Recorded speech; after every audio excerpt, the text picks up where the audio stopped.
Good evening, ladies and gentlemen. It's another episode of Ether Tale Radio Theatre. We've got some wonderful stories for you tonight.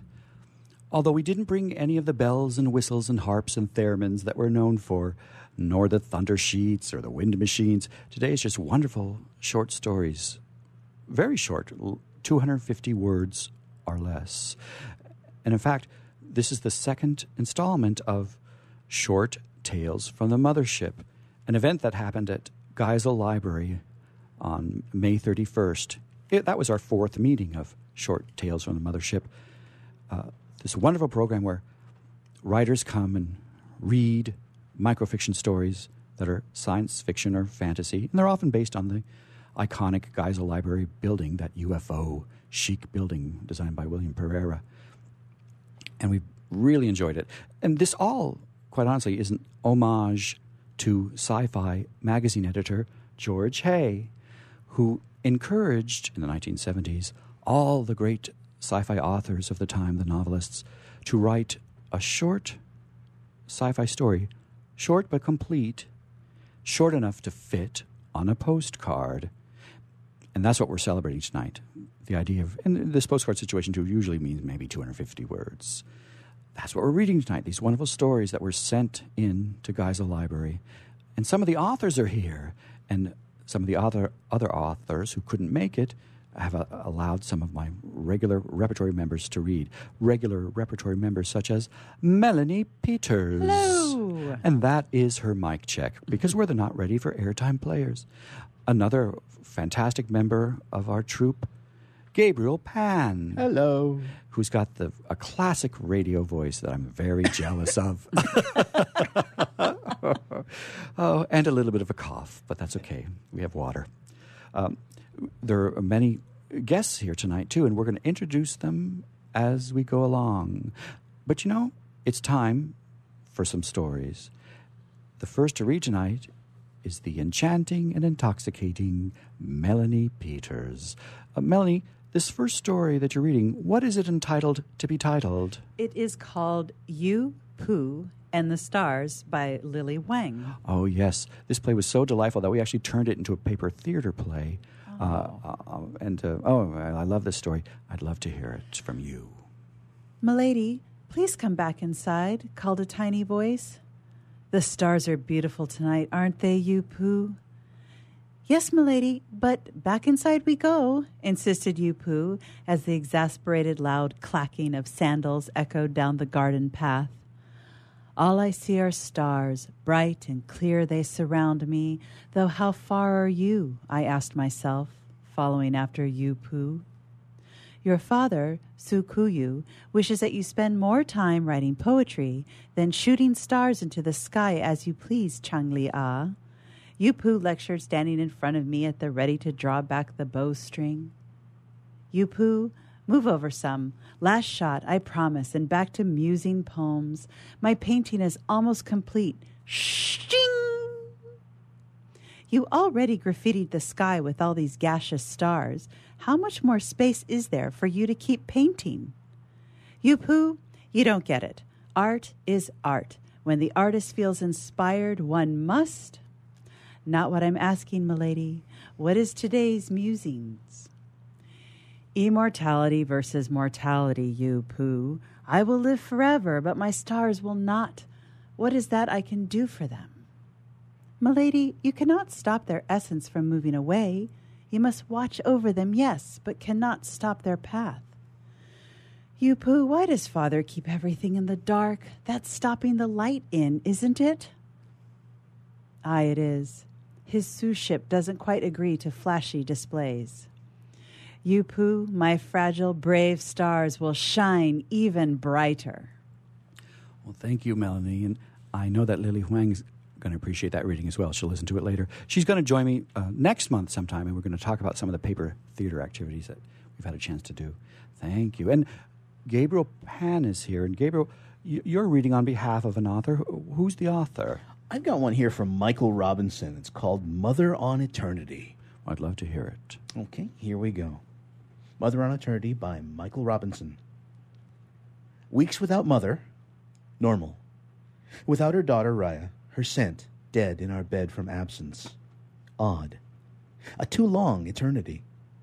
Eternity echoed my footfall, my inner cynic's ironic chuckle. I was a cuckold of the eternity drive, but alarm suggested it was now the cuckold. I drifted back to Ob Deck 7, gravity down, looked for what might constitute bad. Can one round trip A to B, X light years, in a manner favorable to human mortality? Leave one's kindergartner for Alpha Centauri, terraform Demery or B-flat, then return by that child's summer? Words could frame the question.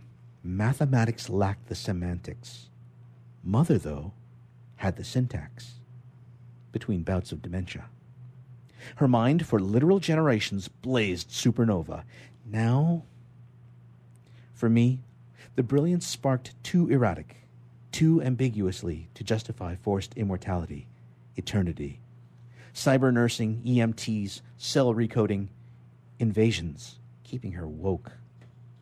When lucid, everything circled on eternity, pushing past light speed, making time malleable as zones on constructs. Raya's belated mother's milk. Starship Eternity broke its stays. Her unbreakable firewalls breached. Over the station comm, daughter raged. Mother soothed. Her back, Mother! I've messaged Jove Sector to intercept. I'll pass Pluto before your message hits the belt, Raya. Her reply, as coherent as ever heard. I wondered how many days a month she faked dementia. When you find me, scatter half my ashes there, the rest home. Not rest home, somewhere with seasons, oaks older than me. Then an inversion of light, as though the void turned to stars, stars to void.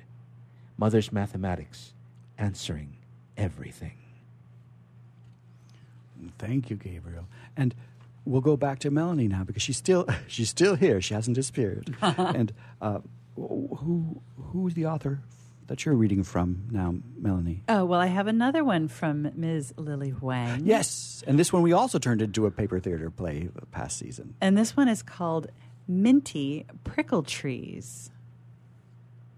When I got accepted into Geysa Madredi, I knew I had to go see the place myself in person. My crazy grandmother always said, walk to smell the eucalyptus and then keep walking. I don't actually know what she's talking about, but that's what I'm going to do. Smell the eucalyptus. Grandma, Popo, dabbled in what people used to call aromatherapy. Or was it alchemy? Something like that. My friends tell me that I'm crazy for traveling somewhere so far away for the sensory details. SD is a waste of time. The place doesn't matter, but it's who you are with, like the brilliant minds of today's society. Though this all sounds impersonal to me, everyone logs into iCam as if we sat in classrooms anymore. Taking a few steps closer to the Geysa Madredi, the groves of trees lining the walkways gave off an overwhelmingly familiar minty prickle-like scent that tingled my rhinos. Achoo! Mucus on my pal bar? Gross. Stertination is the worst. Tissue, dear? Boomed a loud voice. Popo, what are you doing here? Checking up on you and my alma mater. Wipe your nose, dear, insisted Popo as she roughly wiped my rhinos. She never had a gentle lady's touch. Popo, you went to Geysa Madredi too? You never told... Oh, no, it had a different name back in my day. UCS... I forget what I say. Press here. What? With that and ungentle lady touch, we were surrounded by nothing but those minty prickle trees. Thank you. I know Lily's going to appreciate hearing that.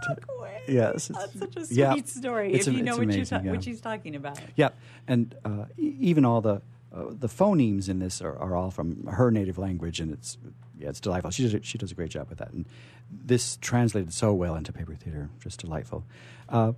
Now, Gabe, you have another. Yeah, as a matter of fact. And it's one that you wrote. Yeah, actually, this was my entry to the last Tales from the Mothership that we had in October of last year. And you couldn't come, and Peter Flynn read it for you. Yeah. But now we wanted to hear from the author's own voice. He did a great job. He did do a great job. This is called Beware Emerging Markets. You do realize that this could take down the entire operation. The CEO tossed the report to his chief legal counsel. We may get first shot at all new markets, but failure to develop jeopardizes our exclusive rights everywhere else. Don't start, Lou. We've been over this. The issue isn't the compact. So, what then? It's my fault? Is that it, B? The voice was dangerously calm. Not at all. Legal gestured to the gleaming case of sales awards, tactfully deflecting his boss's ire. Home Office doesn't give those out as party favors. Everyone knows you're the best market developer we have. Seems that not everyone shares that opinion. The big guy himself called today. B felt himself tighten. Attention from that high up was rarely good. What did he say? The gist was, given a year in a pristine untapped market, with unlimited numbers of potential clients, why haven't you made a single sale or shipped even one unit back home? They all think we're going soft, B. Surely they understand we had to overcome a language barrier. Home Office knows that we got that resolved months ago. They never believe that none of our new friends comprehend free trade, value exchange, or contract law. That's the itch. Without comprehension, nothing we get them to sign is enforceable. Wow. Maybe we do need to go look back at the compact. Lucifer put his head in his hands. Frigging interstellar aliens, we don't even know if they have souls. Bravo, Gabriel Pan. Thank you very much. Thank you very much. And Melanie, you're reading once more, particularly because this was something you were supposed to read a couple weeks ago. And you weren't in the room because you were entitled to not be. And I panicked, and there was still time left, and I ended up reading it. And you heard me reading it from the hallway, and tried to signal to me. And then I got very confused on live radio. So confused. But I'm so grateful for this opportunity for you to read this piece now, as was intended two weeks ago. Although it was great to have the opportunity to storm off in a diva huff. Yes. I rarely get to do that. I'll never forget it. Okay. So this is, I think this is a piece from a larger play. Yeah, this is a character revisitation. Right. These microfiction stories are a great way to explore an aspect of a character that you've been working on. An intercepted love note from Joan of Wales, explorer, statistician, and renegade notary of the Earth's oceanic estates. Philip, when you saw me on the pier, I wasn't there as a costumed entertainer. When collecting water samples, I wear a maillot, a sort of swimsuit designed by my late French lover, acrobat Jules Léotard. I call the garment a leotard because I see no harm in my lovers getting credit for the inventions they create for my needs. On land, a crinoline smock and rigid skirt-shaped structure of steel mesh assures modesty and hides the investigatory tools of my trade.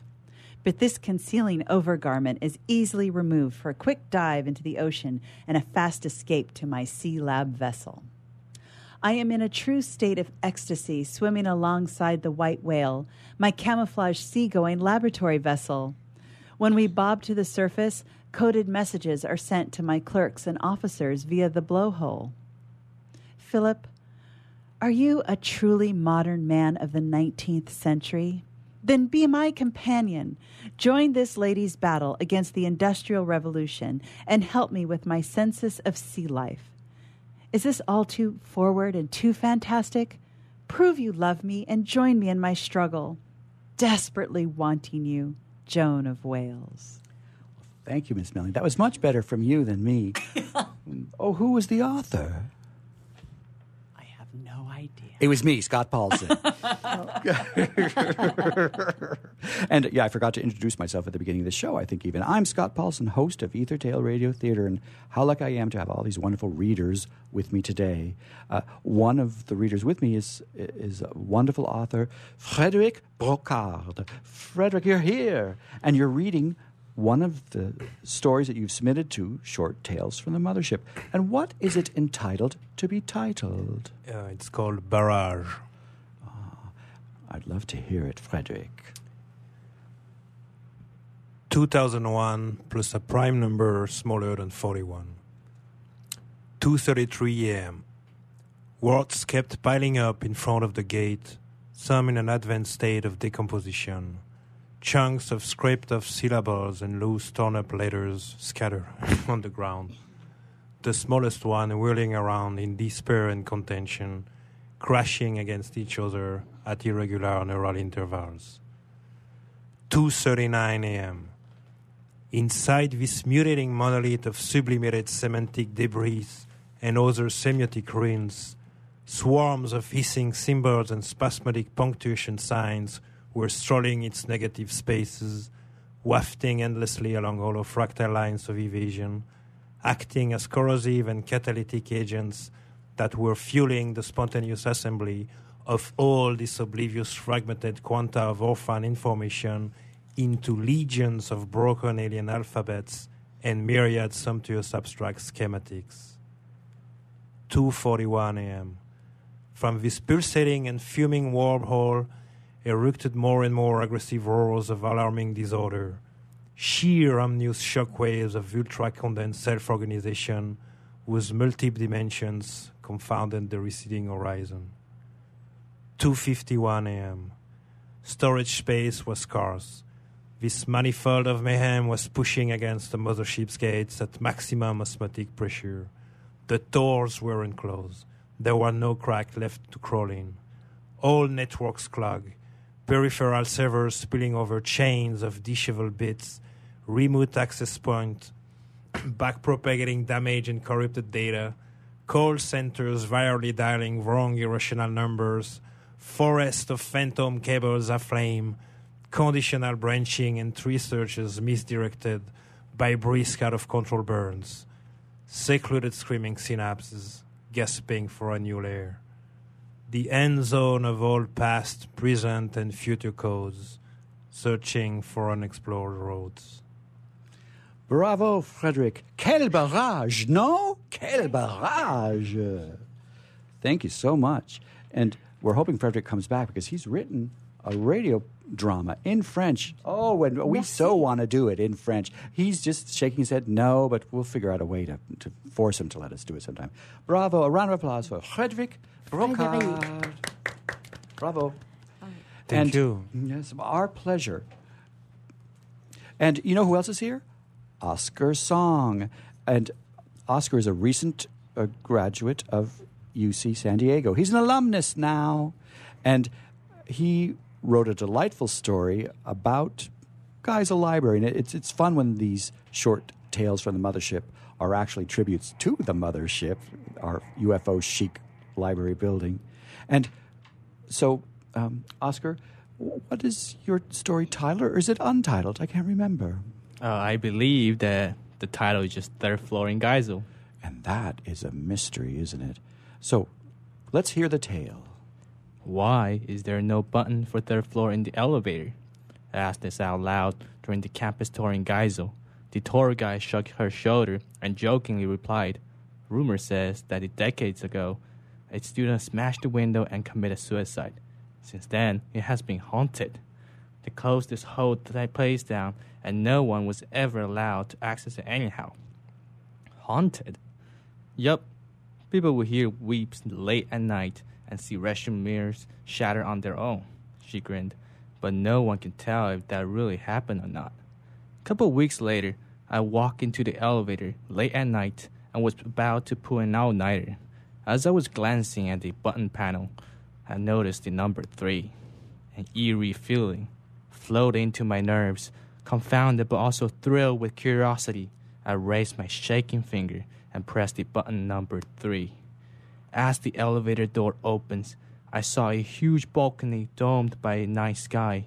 The stars on the sky are a huge web of digits, each continuously but haphazardly switching from 0 to 1, 1 to 0, alphabets to foreign characters, and vice versa, like what's in the movie The Matrix. I realized that I was about to enter a different universe, one that nobody has ever known. Well, maybe almost nobody. Right before I take my step, the elevator door closed. I looked at the button panel, but found nothing between button 2 and 4.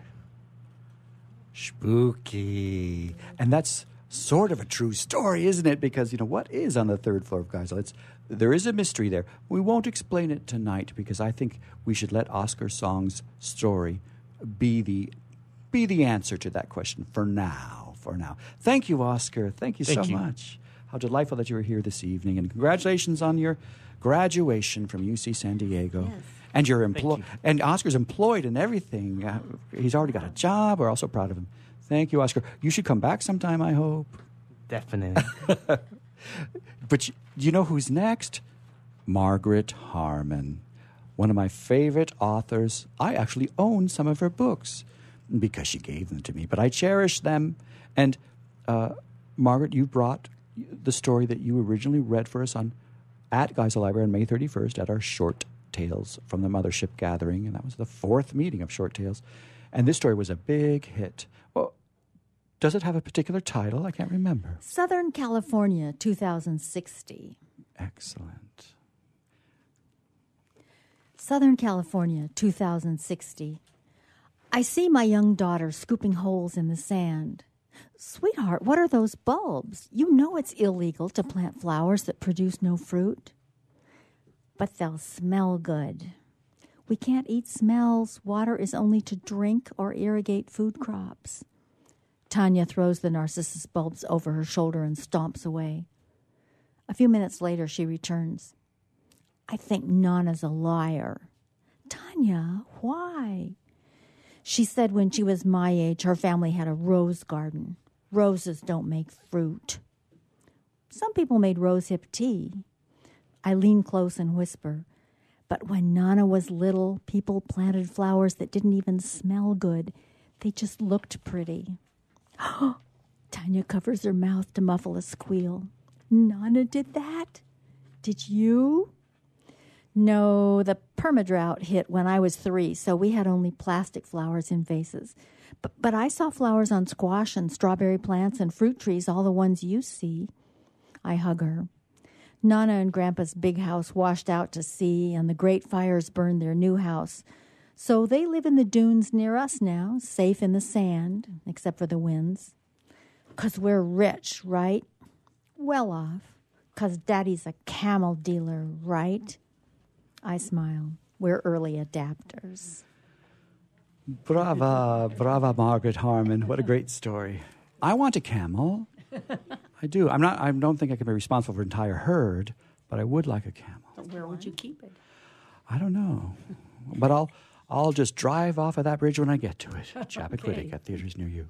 So, brava. A round of applause for Margaret Harmon. I'm very grateful also here today is my good friend Barbara. Let me take a look at this piece of paper that you have with you. Oh, yes, because I was trying to figure out who you had. Which story? Yes, Nadia Magalko is a wonderful author and a supermodel. And I do say that to her face, and I think she appreciates it. But she's done a great job a couple times for us at Short Tales from the Mothership. Oh, and by the way, I'm talking to Barbara Henderson, who is my muse. And she makes sure that everyone stays calm. God bless her. I don't know what kind of toll it takes on her to keep all of us so calm, but somehow things are always better when Barbara Henderson's around. Thank you, Scott. And I'm so grateful that you're here to represent Nadia Magalko from one supermodel to another. Thank you. Well, her story is called The Machine. They called her The Machine.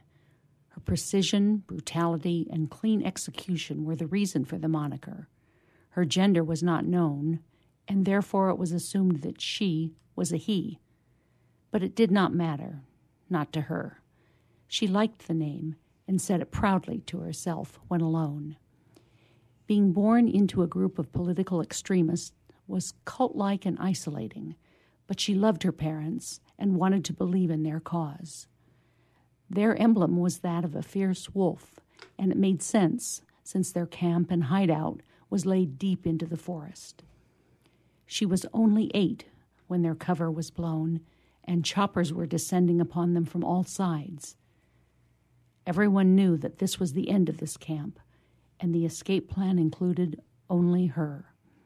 She was trained for this, prepared only as much as a child can be, perhaps even brainwashed, so that feelings and emotions would not get in the way. The tunnel was only big enough to fit her small body, and when she got to the end, it was her job to press the button that led to the detonation of the entire camp, traitors and invaders included. Her parents told her that this was for the greater good, and she had to believe them. When she actually got there, to the end, with the button, her heart felt like it would stop. Was this the moment something inside her would die, symbolically mimicking the burden that was now placed upon her? No time for thinking, or all will be in vain. She did it. Boom! From there, she knew of an old man she had to find. He would now raise her, train her, and teach her to become the machine, to avenge all that was lost. Heavy, huh? It Heavy, is. Miss Barbara. I thought it was good. She's a very good writer. Yes. You haven't met her yet, I don't think, but I'm sure you will cross paths at one of the next gatherings of I'd like the to. Mothership. Good. A round of applause from just me, because I'm the only one left in the room right now. Well, I'll applaud Yes. for Nadia's story. Now, Miss Barbara, as you exit, could you ask Amanda Cassar and Jennifer Franson to have a seat on that side of the table? I will do that. Such an unceremonious thing for me to ask you to do. It's just my job. But you are my muse, and you make everything's right. Everything is right with you. Thank you. Barbara Henderson. Another round of applause from me to Barbara Henderson.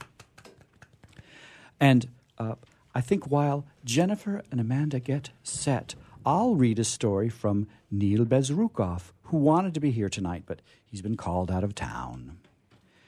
And the story that he wrote is entitled Celebration, Florida, which actually is an odd and strange town, sort of a census town, but a real town as well, that was associated with Disneyland, apparently. You can look it up on Al Gore's interwebs sometime. But anyway, here's Neil Bezrukov's Celebration, Florida.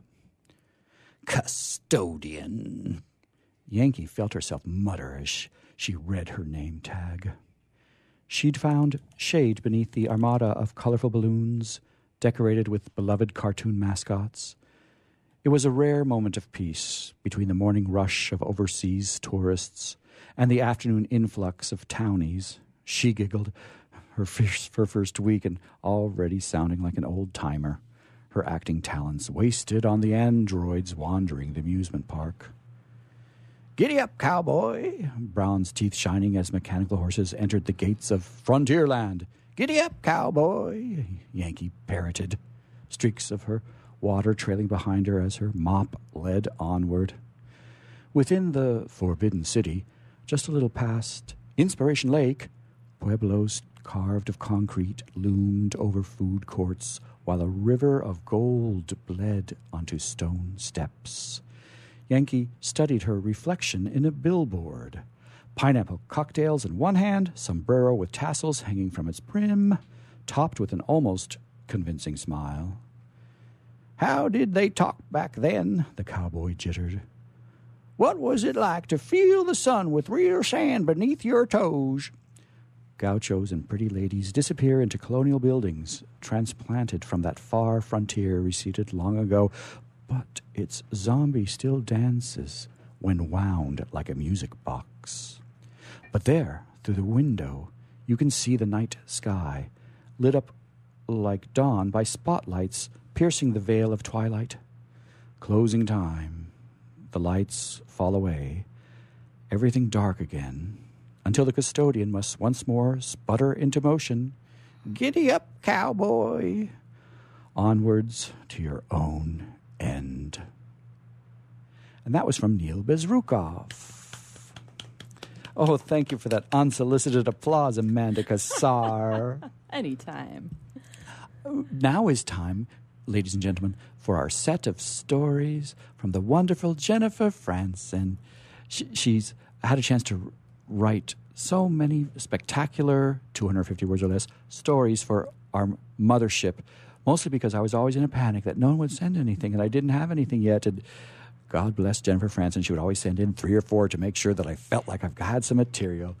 And we're going to do a set of them now. And Jennifer's favorite reader is Amanda Gassar. So it's wonderful that we have them together. And we're just going to go back and forth and back and forth. Let's start with the author, Jennifer Franzen, reading one of the wonderful Franzen stories. What is that story about to read? To be titled? This one is called Blind Spot. There was something a little creepy about the old guy. He looked off somehow. It wasn't something you could quite put your finger on. The closest I can get is to say that he could have been a cartoon come to life, and even that doesn't really capture it. But the blinds. Some people are artists in paint, some are artists in stone. The old guy was an artist in window blinds. It may sound crazy, but these blinds seemed to adapt, chameleon-like, to the colors of a room. They repelled dust. You never needed to take them down and hose them off, or use one of those special Venetian blind cleaners on them. And at night, honest to God, they emitted a faint silvery glow like moonlight. My design clients loved them, absolutely loved them, which was why I almost went into shock when I went down to the cluttered little shop to place an order and found out that the old guy was gone. "Where's the boss?" I asked his assistant, a younger guy who also looked a little off. "Retired. Gone back home," said the assistant. "But will I still be able to get those special blinds?" He shook his head. "Nah, I can't do those. I can make you some nice Venetian blinds, though." I stared at him, puzzled. "But Venetian blinds are what I've been buying," I said. He shook his head. "No, ma'am," said the assistant. "Those weren't Venetian blinds. Those were Venusian blinds." Get it? Did you get it? I got it, Jennifer Franzen. Oh, boy, I tell you, it's very difficult to import-export from that planet, but it can be done, apparently. Yes. Now, Amanda Gassar is now going to read a Jennifer Franzen story. And what's the title? In a Manner of Speaking. "My new trick will really make their heads explode," G417 boasted. V220 processed the phrase rapidly. Outrage them came up as a likely cognate for making their heads explode. For trick, no processing was needed. It was G417's term for the procedures he performed remotely on his subjects. There was a pointer word, all too probably referring to the authority whose directives G417 seemed increasingly determined to defy. An alarm shrilled on one of the screens, and V220 turned. Subjects in observation locale 5279 were initiating another of their inexplicable episodes of intraspecies violence.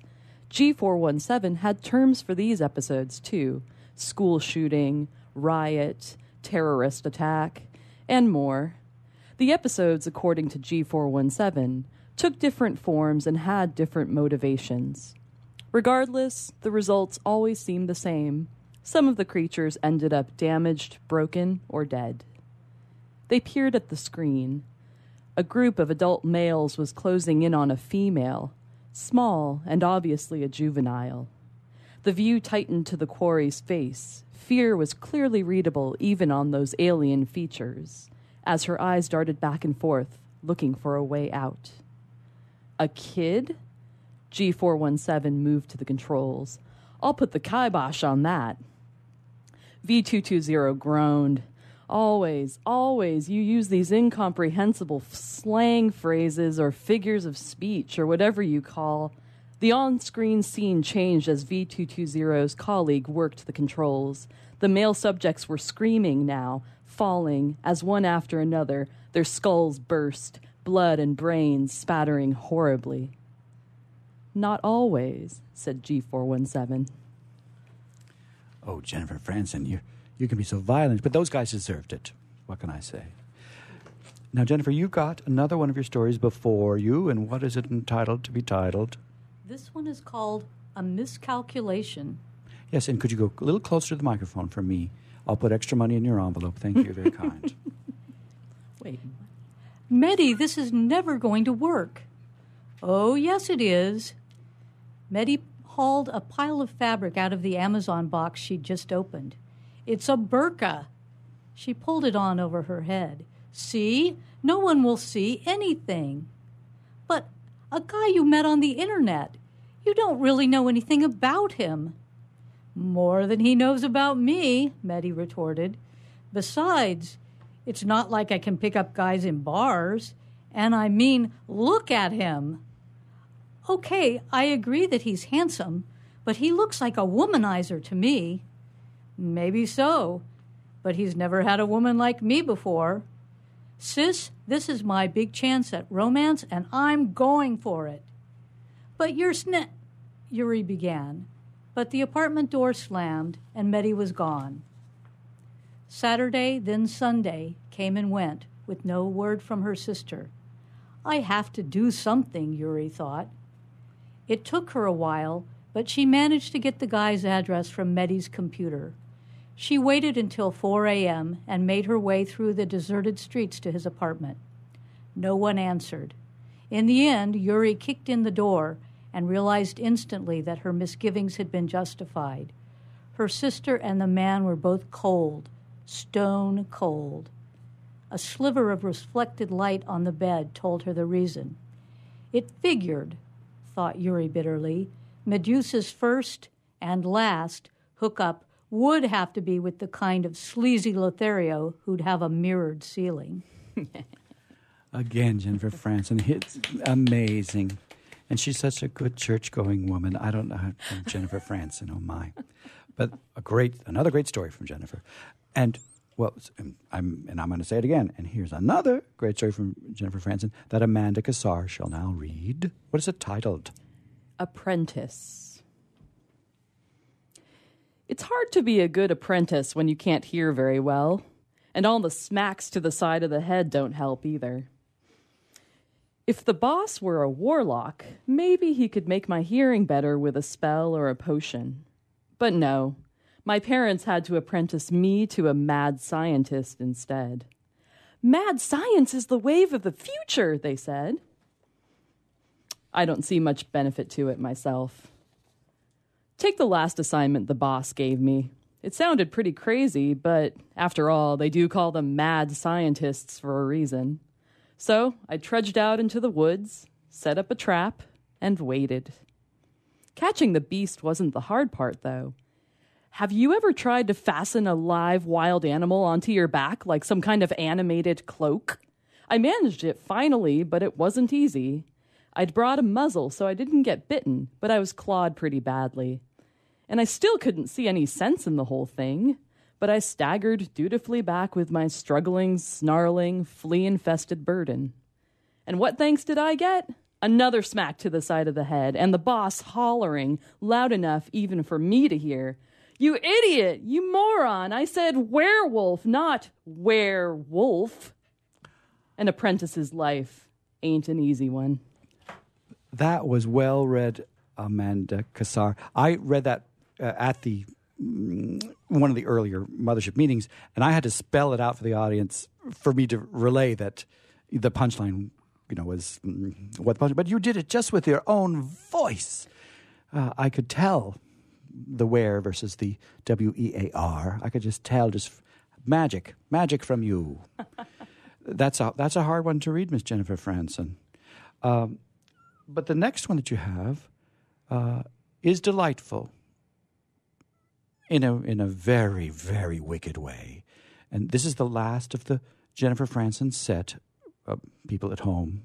So I hope you appreciate this one. And the author, Jennifer, is reading it. What is it titled? This one is called A Career Change.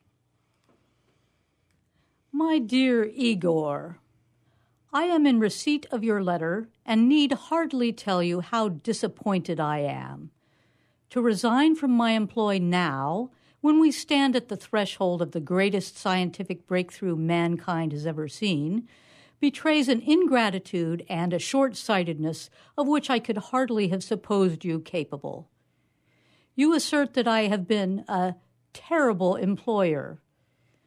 Perhaps I overreacted by horsewhipping you when you sneaked out to attend that violin concert in the village.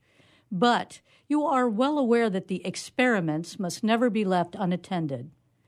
Science is a harsh mistress, Igor, but a noble one. As to your other complaint, that I routinely denigrated you by calling you moron and imbecile and the like, I offer no apology. Nay, I consider that your resignation letter fully justifies me in the use of those epithets. Even you must see that your proposed new career path represents the height of folly, and pointless folly at that. Consider, Igor. You declare your intention to leave me in order to do what? To pursue another area of scientific endeavor? To establish yourself in a useful trade or occupation? No, to write music for the ballet. Even you, imbecile though you are, must see that this harebrained scheme is doomed to ignominious oblivion. Mark my words, Igor, you are making a tremendous mistake. Sincerely, Dr. Victor Frankenstein. P.S. The Firebird, Petrushka, The Rite of Spring, even the names are stupid. Well, that's an Igor. That's an Igor you want working for you.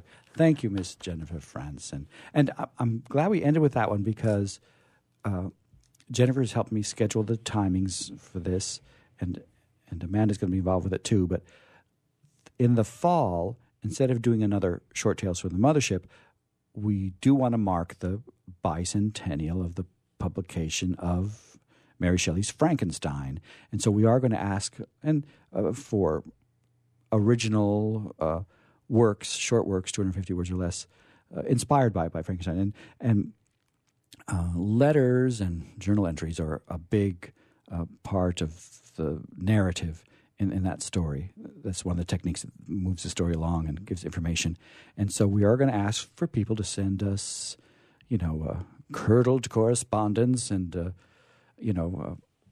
all kinds of letters that have some theme from the novel, whether it's bad medicine or deadbeat dads or whatever it is, and from many eras. It can be cablegrams and Marconigrams, but something short and sweet. And I hope that everyone can participate in that. Amanda, what are some themes that we should be looking for? Do you think that we could suggest to people, for them to get? It doesn't have to be directly related to the novel, but I suppose they could take one of the characters and write a little letter to one of the other characters. Do you have any suggestions for people to inspire them to get involved? Well, this is taking place around Halloween, yeah? Yes, it'll definitely be the month of October, close to Halloween, yes. And ghost stories figure into the history of the book, don't they? That's right, because the book was written one particular summer that was a terrible weather summer. There was a volcano that erupted in what's now known as Vietnam. And in this vacation that Mary Shelley was taking with her sort of husband and some of her friends, they were just stuck housebound in, I guess it was Geneva, because the weather was so terrible from the volcanic eruption, and they were just stuck in there, and instead of being able to go onto the lake or whatever, so they wrote ghost stories. Mm-hmm. They had a challenge amongst each other. And that's where one of the first vampire stories came from a doctor that was at the house. And so, yeah, you're right. When we're asking people to participate in this, it could merely be a ghost story, a very short ghost story, or a letter about an encounter with a ghost. Of course, it could. Mm-hmm. Jennifer, what do you think? What else? What's an easy way in for people to get involved with this? Do you think? Jennifer's eyes are just shifting back and forth. Jennifer never has trouble being inspired, I guess, is the situation. She's such a prolific writer of these short stories. Well, I like how your stories, several of them that I've read, have involved mythology in a modern setting. Yes, so she could go for the Prometheus part of the story, the modern Prometheus. Yes, in fact, that's the subtitle of the Frankenstein novel, Frankenstein or the Modern Prometheus. And in fact, what's missing from that is Prometheus was able to make man out of clay. And there is an aspect of stealing fire for man as well. Although the one thing missing is Diana, the goddess of wisdom, who actually breathed life into those clay objects. And that's also the problem with Frankenstein, is that a being was built, but there was no one there to breathe life into it or give it a soul or educate it. And so that's probably what Jennifer Franson's going to do. Yeah, I bet she is. She's going to tell the Prometheus aspect of it, I'm sure of it. Oh, I'm so grateful to have had both of you here tonight. Thank you very much. And I think I probably should try to read a story from Peter's child, Liam. I think it's on the bottom of my pile. Why doesn't Liam come in here? Liam and his little brother Daniel. Why don't you both come in and have a seat somewhere? Oh, here it is. Is that it underneath my phone? Could you hand it to me one more time? Oh, last time I couldn't find it at all, and I was so panicked. Here it is. So, now what grade are you in now, Liam Flynn? 10th grade, and that's your microphone right there. Oh, and your brother's helping to tell you the 10. He's flashing 10 in front of your eyes. And your brother has new glasses. They look great. I know the radio people can't see this, but Daniel Flynn has fantastic glasses on now. Those are snazzy. Yeah. He's got a very good new haircut, and his older brother Liam has kind of a crew cut, although it's a little bit longer than a standard crew cut. So what would we call that haircut? It's important to relay these things to the listeners at home because they can't see. They can't see how handsome these kids are. And I know their mother wants to hear this. Who picked out the glasses for you? I did. You did a great job. And have you had a chance to hear this story from your brother yet? Nope. Oh, so you'll be hearing it for the first time right now. Okay. Time for me because my computer read it. Your computer wrote it? Tell me, what do you mean? Go closer to the microphone for me. I had my computer read it to me when I was done to make sure I got everything right. Oh, I see. You just made it talk in a computer voice. And you did that once for us here, too, and it was a great way to end the show. So would you prefer that I read this aloud, or do you want the computer? Oh, really? Thank you, because they pay me per word, so this is great. Also, my computer has trouble with some of the words in it. Oh, I see, because, they're just... Yeah, well, I haven't... you just gave this to me, so maybe I will have trouble, too. We shall see. And I'm grateful that Amanda Cassar is sticking around for this. Okay, here we go. And this story doesn't seem to have a title, but that's okay. Untitled is appropriate, and it's by you, Liam Flynn. This is a continuation, part 2, of the first story on Planet Sweatpants in Sweatpants Universe. When Homer found all the food behind, under, over, next to, in, on, and smeared on the old TV, he yelled all the funny, fancy words possible. And when he was cleaning the food out from under the TV, he kept whacking his head on the shelves and the underside of the TV. After installing the new TV, Homer and Thomas decided to go to the mall.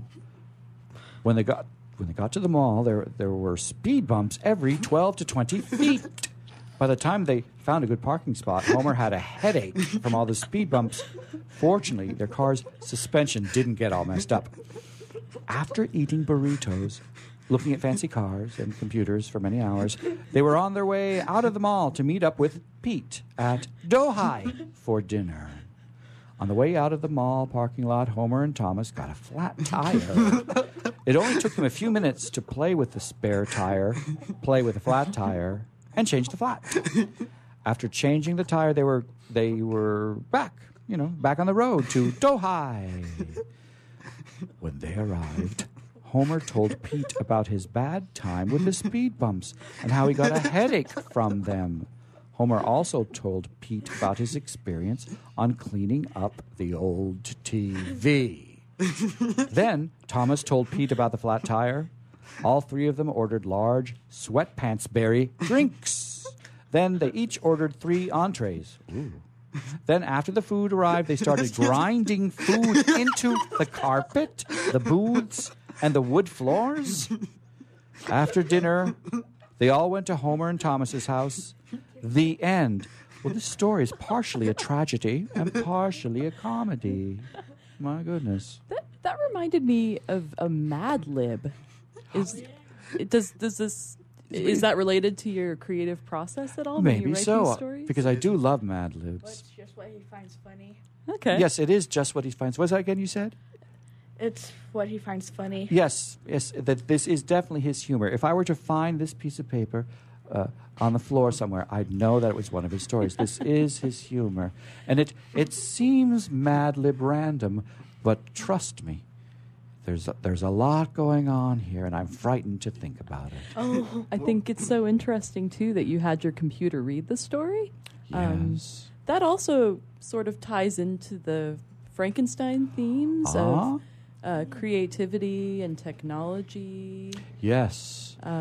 So I'm hoping, Liam Flynn, that you will be able to participate in that Frankenstein. It's actually called Franken Week this year. The last week of October, by a lot of people, is being called Franken Week. Thank you for that impersonation. and a lot of places are hosting events that are Frankenstein themed, and there's even a place where you can register your event so people can all rejoice in this movement to celebrate Mary Shelley's Frankenstein, which is considered perhaps considered the first sci-fi novel by many. Mm-hmm. And I'm really excited too because National Geographic TV has already done 2 series under their genius, moniker, and the next one they're doing is indeed Mary Shelley. Cool. It won't be till 2019, and they haven't cast her yet. Amanda, it should be you. You'd be wonderful. You should consider it. How will people be able to submit their stories for this special Tales from the Mothership? Yes, it'll just be to my email as paulson@ucsd.edu, and Paulson is spelled son of Paul, and we'll make sure that we just get that word out there, probably through that Frankenweek site too, and I'm really looking forward to this letter writing aspect of it. That the Tales from the Mothership has been fun for me because they're an homage to this postcard situation, and the writers after emailing their story, we create a special postcard for them with art that's inspired by their story and set up it really as if it was a postcard. So now it's going to be fun to actually celebrate some letters, and real letter writing is a lost art. I doubt that Daniel or Liam have written a letter lately at all. Maybe send emails or texts or leave notes for people. And you've been both writing stories, which has been wonderful. Yep. These 250 words or less stories. Both of you have been participating in many of the, many. There's been 4. There's been 4 motherships, but you both participated in most of them, as I recall. Have either of you ever had a pen pal? Do you even know what that is? Yes. These in my 6th grade class, we nearly had at pen pals because something went wrong. Oh, something went wrong? Well, you can try it again. That was your 6th grade class. Maybe in your 7th grade.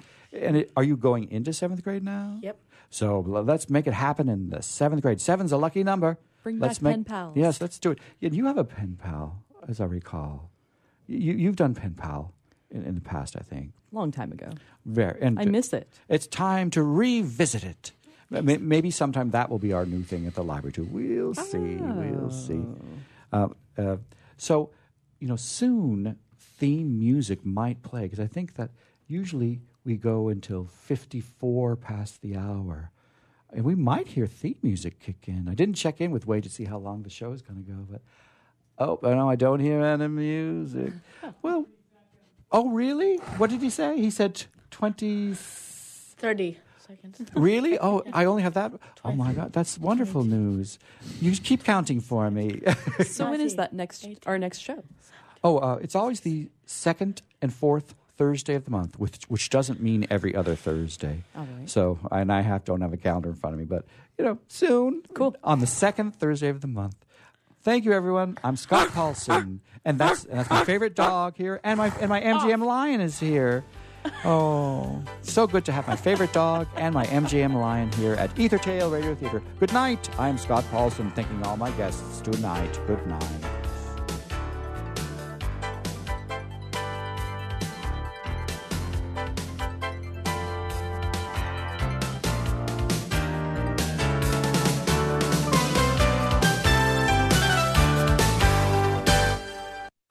Attention coaches, authors, speakers, and business owners. Please pay close attention to what I'm about to say if you want to secure massive visibility fast and generate thousands of highly qualified leads without spending a dime on advertising or marketing. The easiest way to make this happen is to appear as a guest on the world's most popular podcast. We recently came across an awesome resource that provides detailed contact information for 240 new media influencers who are looking for guests just like you. It's called the Ultimate Directory, and for a limited time you can get the preview edition of the directory absolutely free. That's right, for free. It's time for you to get the visibility you and your business deserve and connect with the world's leading icons of influence who can make you famous with the push of a button. Get your free preview edition of the Ultimate Directory right now at www.myultimatedirectory.com. That's myultimatedirectory.com. Tired of presentations with no impact, no inspiration, and no traction? Do dull speakers have you and your team disengaged and distracted by smartphones? Christopher McAuliffe brings energy, insights, and 2 decades of experience, delivered with punch, humor, and heart. Your team will leave energized, uplifted, and with a sense of purpose. Visit ChristopherMcAuliffe.com to bring some heat to your next speaking engagement. McAuliffe. ChristopherMcAuliffe.com.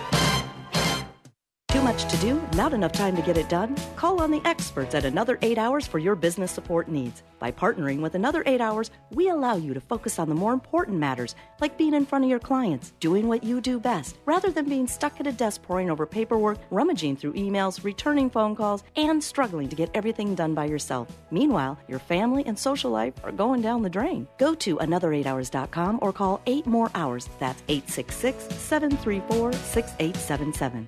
In the military, things can change in an instant. The Navy Mutual Aid Association, we understand because it's our life too. That's why our dedication to serving the life insurance needs of our military veterans and their families is unrivaled. Navy Mutual offers superior life insurance protection without military service restrictions and limitations. A single focus on providing the peace of mind military families are looking for. That's what we do. Navy Mutual, insuring those who serve. Call 800-628-6011 or go to NavyMutual.org. Kenja Dixon was crowned the #1 sales executive through hard work, deep thinking, and the revelation of universal talk laws. He now wants to share these lessons with you. Universal talk laws are what you need to know and use in business and at home to have successful and effective conversations. Kenja Dixon shares his wisdom, action plans, and wealth.